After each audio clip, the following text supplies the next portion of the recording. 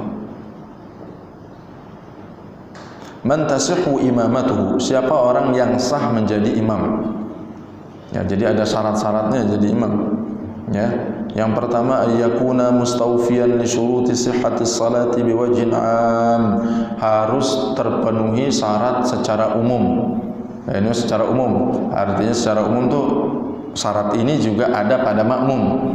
Gitu ya, apa orang Islam berakal, suci dari hadas, suci dari najis, ya, ngadep kiblat, satrul aurah, menutup aurat, ya, sebagaimana yang sudah dibahas ya sebelumnya ya. Terus ayyakuna dzakaran, laki-laki, ya, fala tasihhu imamatul untha lirrajuli bil ijma', enggak boleh yang imamin perempuan. Kita di belakang laki-laki, yang imamin perempuan, nggak boleh, ya. Insyaallah ini kalau yang kayak begini kita paham Pak ya. Tapi kalau perempuan dengan perempuan ya boleh. Tapi kalau perempuan ngimamin laki-laki nggak boleh, bil ijma', kesepakatan para ulama. Dulu Sayyidah Aisyah memimpin sholat para perempuan di Madinah dan beliau berdiri di tengah-tengah. Disebutkan di sini kanat anna Aisyah radhiyallahu taala anha kanat ta'ummun nisaa wa taqifu wasatahunna wa la tataqaddamu alaihinna. Jadi beliau itu mengimami perempuan itu berada di tengah-tengah dan tidak berada di depan. Ini bedanya ya, laki-laki dengan perempuan ketika jadi imam. Jadi kalau perempuan jadi imam tetap posisinya sejajar dengan perempuan yang lain. Bedanya apa? Ya bedanya dia memberikan aba-aba, gitu Pak ya. Jadi nggak usah maju ke depan perempuannya. Kenapa? Karena Islam menjaga aurat perempuan, gitu. Itu saking dijaga aurat perempuannya. Nah kalau laki-laki kan ke depan tuh imam. Nah kalau perempuan enggak, dia di tengah saja. Ya, dia di tengah. Ya tinggal dia membaca surat, membaca Al-Fatihah, kan begitu. Wa ayyakuna balighan fala tajuzu imamatu as-sabiyyi lirrijali wala lin-nisa'i mutlaqan. Ya, harus baligh, tidak boleh diimami oleh anak kecil, belakangnya makmumnya dewasa. La fil fardi wala fil nafli, baik itu di salat sunnah ataupun salat wajib. Inna aktsaril fuqaha, ya. Inna aktsaril fuqaha ini menurut mayoritas ahli fikih. Ya. Maksudnya sobi itu berarti yang belum balik Pak ya. Ya. Wa jawwaza ba'dhum imamatuhu idza kana mumayyizan. Tapi sebagian ulama ada yang membolehkan, boleh mengimami anak kecil itu dengan syarat dia mumayyiz tadi. Pertama mumayyiz, kedua qari'an lil Qur'anil Karim. Memang bagus bacaan Al-Qur'annya. Kita pernah ngelihat ada anak-anak tuh, anak kecil namanya Ahmad sama dia disuruh baca dari bawah naik ke atas, nomor sekian dia baca. Nah, anak yang kayak begini boleh nggak ngimamin? Boleh. Meskipun belum baligh, tapi mumayyiz dan bacaan Qur'annya bagus, lebih afdal dibandingkan kita dahulukan anak-anak ini. Boleh Bapak-bapak. Jadi Bapak-bapak ini kalau Ramadan ya, Ramadan ingin anak-anak kita, kan anak-anak kita sekolah nih.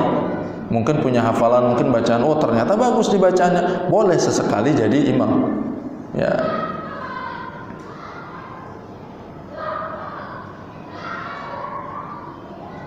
Ya itu ya, tadi ada perbedaan pandangan di kalangan para ulama, ada yang membolehkan, ada yang enggak. Kalaupun membolehkan, syaratnya mumayyiz dan baca Qur'annya bagus. Gitu ya. Yang keempat, wa yustaratu ayyakuna al-imam qari'an yuhsinu qira'atal Qur'anil Karim. Syarat keempat, seorang imam itu bacaannya harus bagus. Wala yalhan fihi lahnan yuaddi ila taghyiril makna. Jangan sampai salah mengucapkan ayat, ya, lahan tuh kesalahan baca Al-Qur'an yang bisa merubah makna. Nah, contohnya di sini misalnya fa inna taghyirul makna wa fil Fatihati bidzat yubtilus shalah. Karena perubahan makna khususnya dalam suratul Fatihah itu bisa membatalkan salat.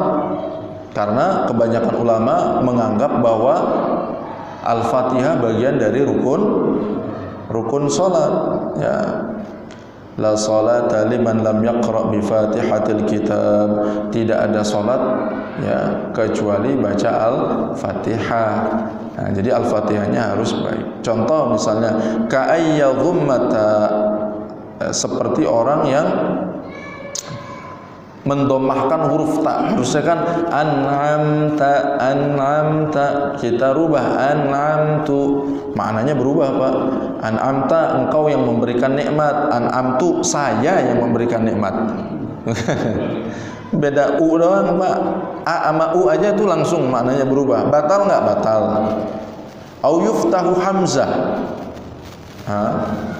Harusnya kan ihdina, ya. Ihdinas siratal mustaqim. Ihdina, berikanlah kepada kami hidayah.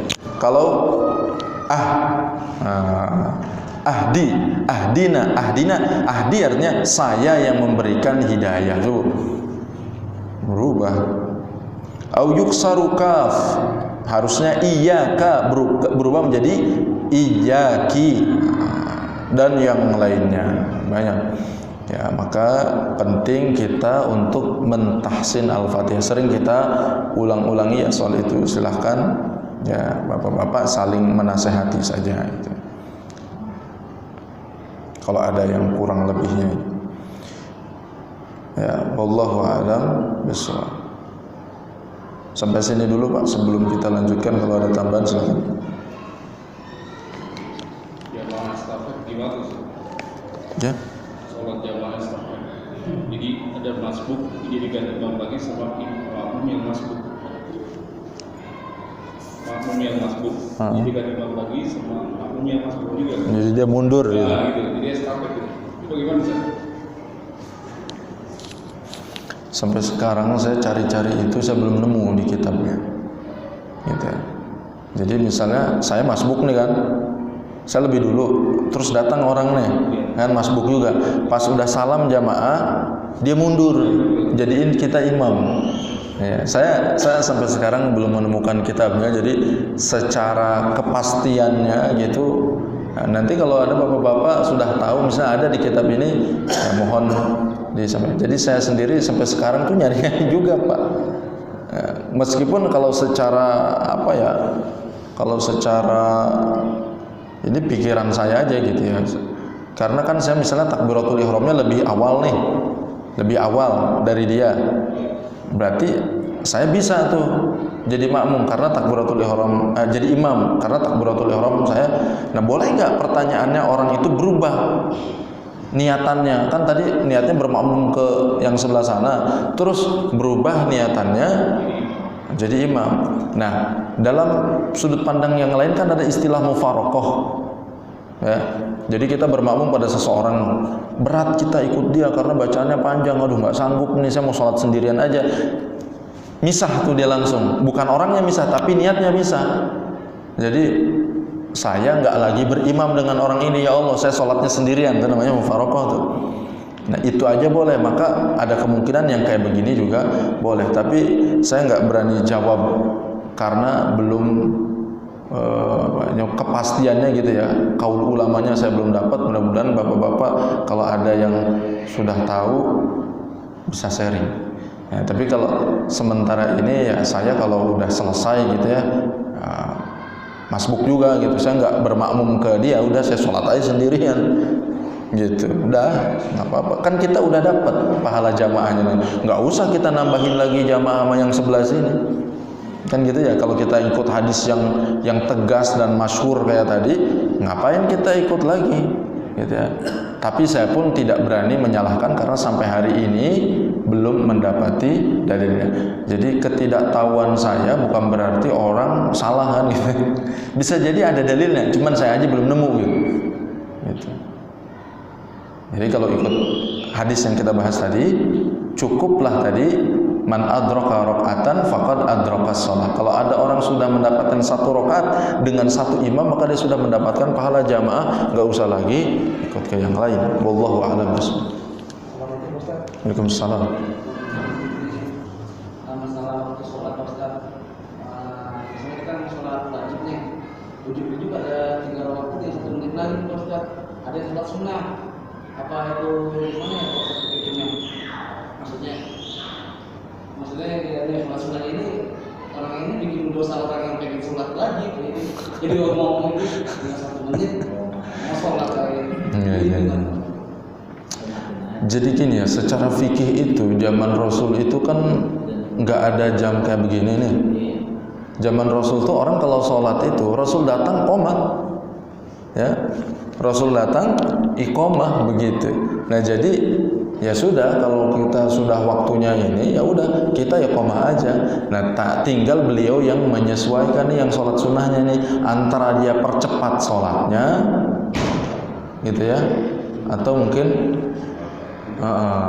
dibatalkan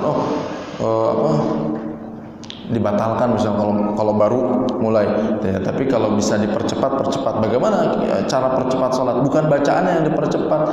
Jadi cukup hanya misalnya rukun-rukunnya saja. Al-Fatihah dibaca, jadi nggak usah baca surat. Pas ruku baca Subhana Rabbiyal Azim sekali aja. Terus begitu. Jadi itu jadi cepat. Jadi bukan dicepetin bacaannya, itu jadi cepat.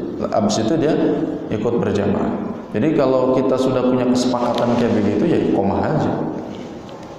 Itu karena mungkin ada juga di antara saudara-saudara kita yang punya hajat, punya kebutuhan, ada urusan mana gitu.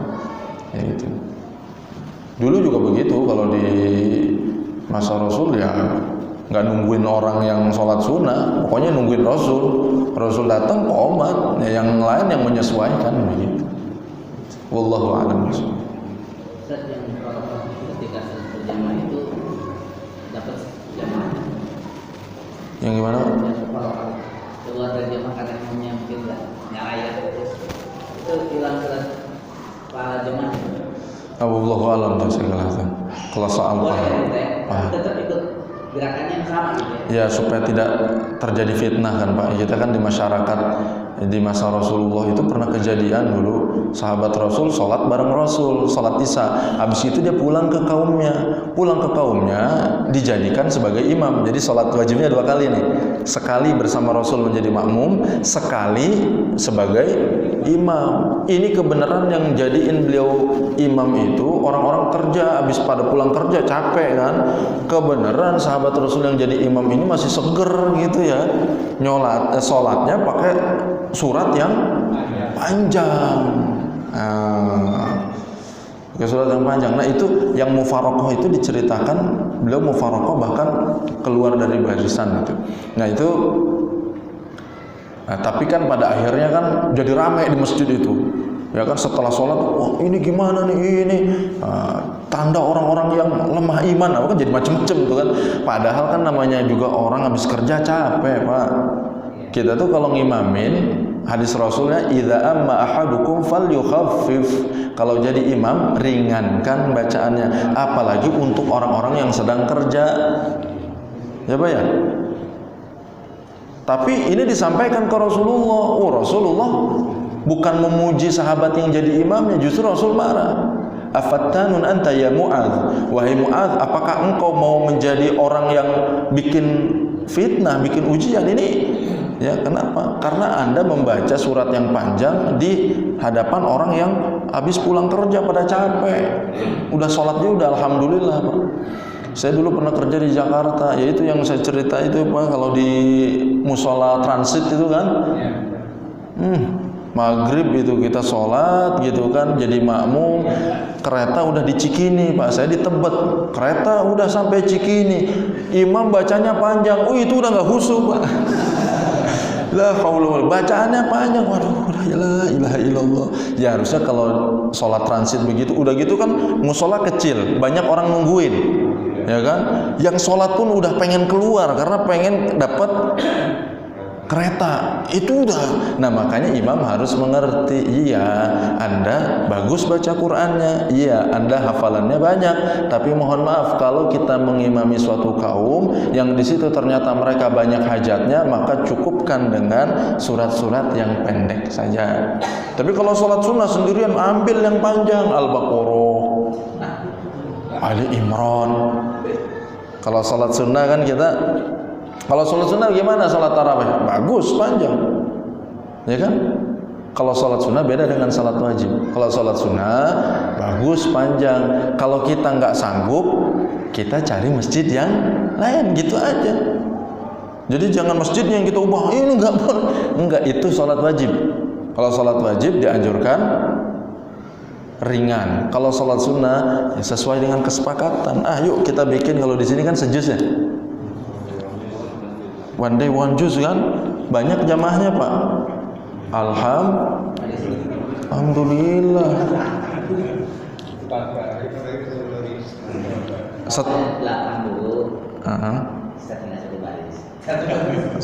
Ya nggak masalah kan. Sebenarnya memang afdhalnya begitu. Kalau sholat sunnah itu kan bukan sholat yang di, artinya pilihan. Saya mau ikut sholat, mau enggak ya terserah kan. Kalau sholat wajib enggak Pak.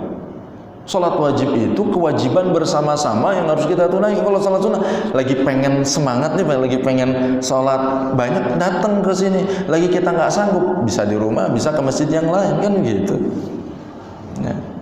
Ya sementara ini nggak banyak di Ciamas yang menggunakan one day one juz, gitu ya. Kadang-kadang ustadz tuh kalau terlalu panjang suka ditandain. Ustadz siapa? Ahmad. Wah jangan datang deh, ini panjang, nanti cari yang lain. Saya dulu di Mesir begitu juga Pak. Kita nih orang Indonesia kebiasaan nyari yang pendek-pendek kali Pak ya. Gitu. Karena di Mesir itu rata-rata masjid itu panjang. Kalau udah tarawih jangan ngarep ketemu masjid yang pendek. Itu kalau masjid-masjid gede kayak gitu di pinggir-pinggir jalan pasti panjang Pak. Dan bacanya kalau kita tuh kalau satu juz itu kan masih agak cepat sedikit, itu mah santai aja orang sana Pak. Ya tarawih itu bisa sampai 2-3 jam, ya kan, tarawihnya doang Pak. Lumayan pegel ya, lumayan. Tapi emang begitu di masjid-masjid itu. Ternyata orang Indonesia ini nemu juga Pak masjid yang paket hemat. Ada. Saya diajak itu agak dalam-dalam, orang Mesir juga yang imamin, orang Mesir juga. Pas kita datang ke situ orang Indonesia semua. Kebanyakan orang Indonesia lah. Saya bilang emang kita senasib udah sukanya yang pendek-pendek. Tapi alhamdulillah masih sholat. Kita apresiasi aja. Jadi nggak ada yang salah. Orang masih sholat, alhamdulillah. Selama masih tumak nina, selama masih sholatnya juga walaupun pendek itu tumak nina, nggak apa-apa. Hukulnya asal tumak nina. Nggak boleh yang nggak tumak nina. Wallahu a'lam. Ada lagi Pak. Menarik ya soal.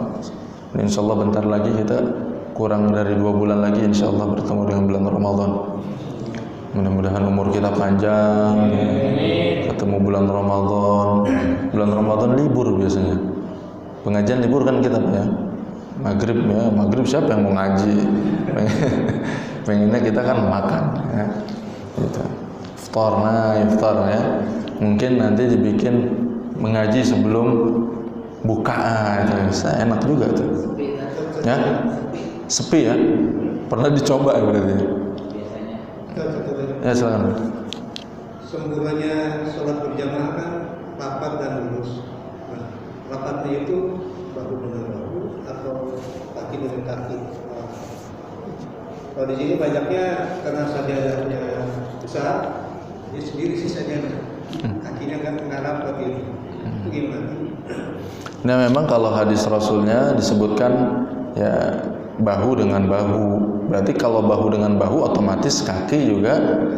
Iya, karena kan jadi kalau sholat ini saya contohin deh gitu ya Pak ya. Kalau kita ini lebar begini, berarti bahu nggak ketemu. maka ini proporsional aja, ya kan? Nah kalau ini lurus kan bahu sama kaki ketemu, kan gitu Pak. Tapi tetap bukan berarti sholat kita jadi nggak sempurna karena terlalu sempit. Ya mau begini Allah. Ya, jadi tetap disesuaikan saja. Jadi ya begitulah ya, fleksibel aja gitu, disesuaikan. Jadi jangan sampai terlalu sempit, jangan sampai juga ada terlalu lebar. Ya jadi ya, ratanya itu masih normal lah. Kira-kira kalau sujud juga kita masih sempurna sujudnya gitu. Nah itu afdol begitu. Tapi sekarang itu kan karena pandemi kita dibatasi. Nggak tahu Saudi udah Masjidil Haram udah rapat lagi ya. Udah rapat lagi ya, alhamdulillah. Kalau lurusnya kan Yep. berdasarkan tumit atau jari supaya lurusnya. Supaya lurus tuh tumitnya sebenarnya. Yang kita letakkan di sini nih di ujung itu adalah tumitnya. Karena kalau ngikutin jempolnya, tumitnya berarti ada offset ke belakang. Bisa jadi kan?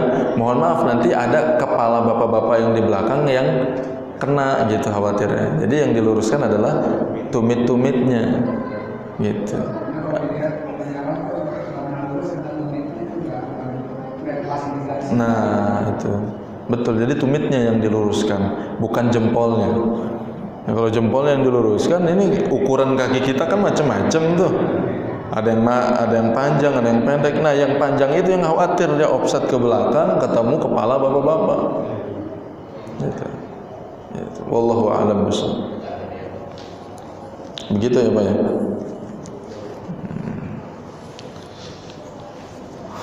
Masya Allah. Terus apa lagi nih? Masih ada waktu? Baru ditanya masih ada. Alhamdulillah sudah Isya. Mudah-mudahan ada manfaatnya kajian kita pada malam hari ini. Apa ya? Mudah-mudahan kita minta istiqomah pada Allah untuk terus berjamaah sampai meninggal. Syukur-syukur meninggal dalam keadaan sholat. Subhanakallahumma wa bihamdika asyhadu an la ilaha illa anta astaghfiruka wa atubu ilaik. Rabbana zidna ilman warzuqna fahman. Rabbana atina fid dunya hasanah wa fil akhirati hasanah wa qina adzabannar. Wa sallallahu ala sayyidina Muhammad wa ala ali sayyidina Muhammad walhamdulillahi rabbil alamin. Wassalamu alaikum warahmatullahi wabarakatuh.